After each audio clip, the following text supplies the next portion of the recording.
Next up, we have the Open Source Use in the Arts Award. Presenting this award for open source use in the arts is a previous winner for the category twice, Bronwyn Holloway-Smith. Bronwyn is the project director of the eMove and Taylor Mural Search and Recovery Project at Massey University College of Creative Arts. She's currently completing a PhD in Fine Arts on the cultural significance of the New Zealand landing sites of the Southern Cross Cable. So I welcome Bronwyn to the stage to present this award.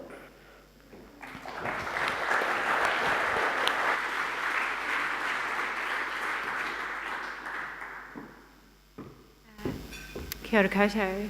Before I start, I'd just like to give a little shout out to Alison here, who is wearing a moon boot with a perfectly matched Doc Martens boot with red laces. And she, as a judge, she has been extraordinary in organising these awards and made it such a smooth experience. I'd just like to acknowledge her efforts.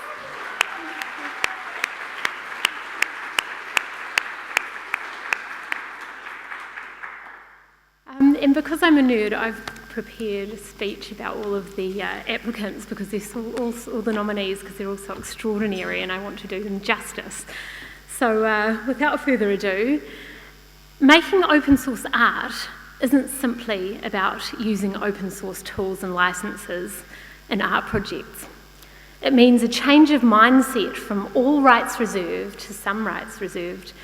The arts is one of those sectors that tends to be permission-based, but letting go of romantic ideas of originality and exclusivity can help art flourish, spread and evolve into new forms.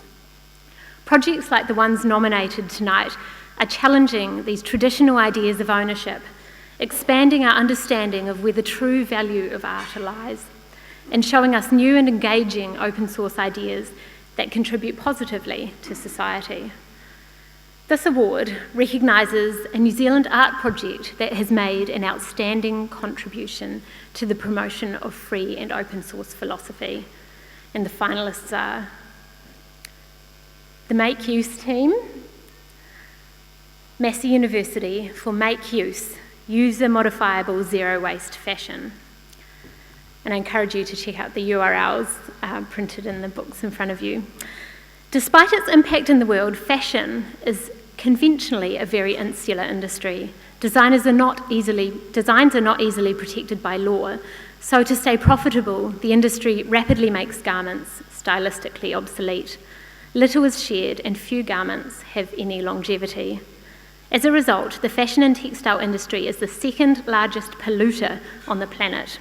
Garment manufacturing alone produces more than 164 million square metres of textile waste every day. Some of this is due to inefficient pattern design, where 15% of fabric is wasted as offcuts. Make Use seeks to combat this problem.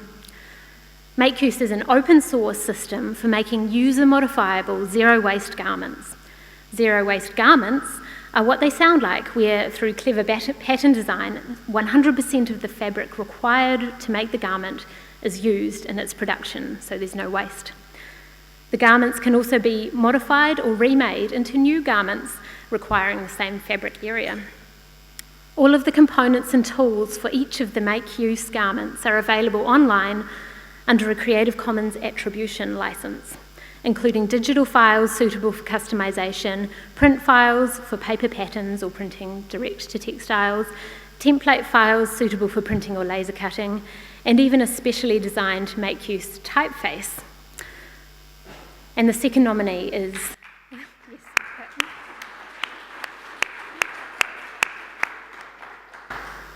And the second nominee is the Museum of New Zealand Te Papa Tongarewa for the website and online services project. Te Papa, of course, holds a major collection of artworks, many of these by New Zealand artists, including some of the ones here in the room. Due to their long duration exhibition format, the majority of these works remain hidden from public view. As one way of trying to mitigate this issue, Te Papa devised a long-term digital online strategy which has less emphasis on physical exhibits and more focus on making Te Papa's collections available online and accessible on multiple platforms. This included a significant overhaul of the website tepapa.gov.nz, with a refresh of the information architecture done primarily using open source tools, including AWS for the infrastructure and Drupal 7 as the application platform. The team used a combination of user-contributed and customised Drupal modules, contributing code improvements back to the existing modules. The project developed a search mechanism using Elasticsearch in order to interrogate and index a large number of internal and informal repositories within Te Papa. And in true open source style, the search mechanism is now being used by Elasticsearch themselves for their content sites. The resulting site signifies a genuine effort by New Zealand's National Museum to make their collections accessible whilst supporting open source software projects.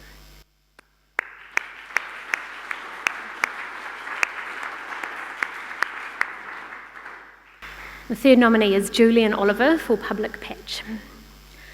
Public Patch is a simple modification to surveillance cameras in public space that embeds Creative Commons copyright terms in all captured video.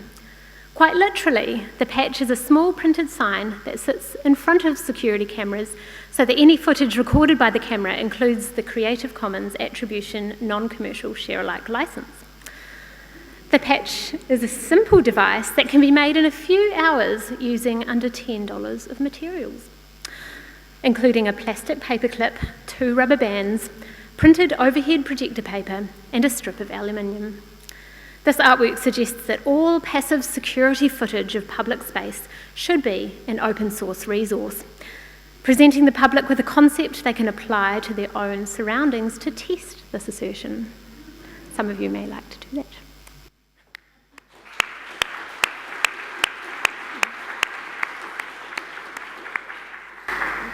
And finally, Carolyn Macquarie for the No Town project. Early settlers on the west coast of the South Island of New Zealand battled the environment they found themselves in, building communities on a strip of land that was difficult to get to and difficult to remain in. Unfortunately, as resources dwindled, many of these communities faded away. The west coast is now littered with town sites that are either deserted or have substantially diminished communities. The No Town project is an art project and photographic archive that records these towns, which are little known by many New Zealanders. The project grew out of an exhibition that toured to multiple galleries around New Zealand in order to both enable a wider audience to view the photographs and to give other photographers an opportunity to contribute their own images to the site. Carolyn Macquarie created the No Town website using the open source application Indexhibit and licensing images on the site under a Creative Commons Attribution Non-Commercial No Derivatives license. Carolyn's project and photographs are extraordinary, and the value of this project has been recognised by the National Library of New Zealand, who've selected it for ongoing web harvesting.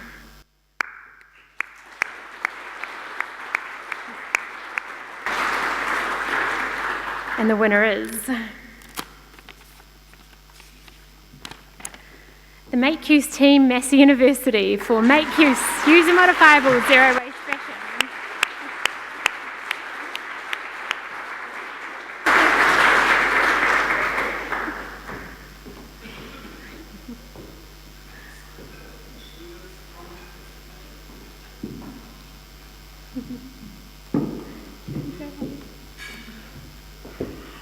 Oh my goodness, I didn't expect that. Thank you, Bronwyn, for your excellent description of the project.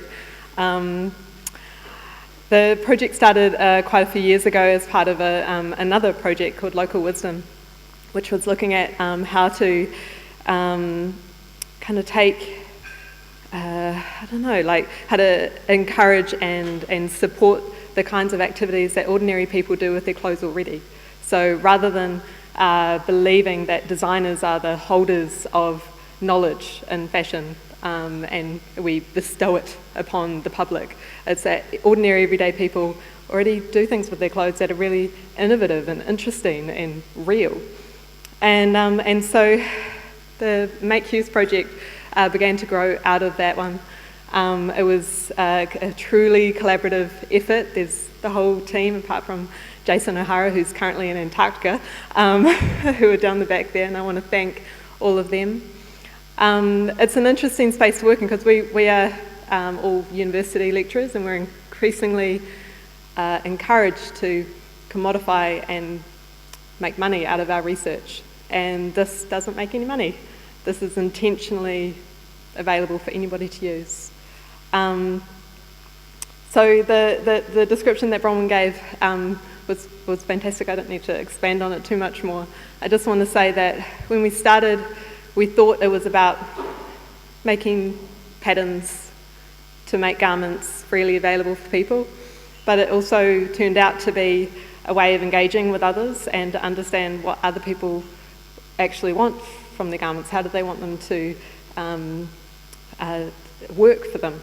And we've also uncovered the system that underlies all of that. So that's also open source. And the next phase of the project will be to make it a digital thing. At the moment, it's primarily analog. It's like a parametric grid system for designing zero-waste garments. And so the next phase that we'll be working on will be to make it digital. So it's been a really successful project. It's gone all over the world. I've been to San Francisco and LA and worked with people in New York and London and Sweden. Worked with companies like Patagonia and institutions like Parsons School of Design, who you may have heard of from the Project Runway show. And so, yeah, so I'd just like to say thank you for this award, and yay.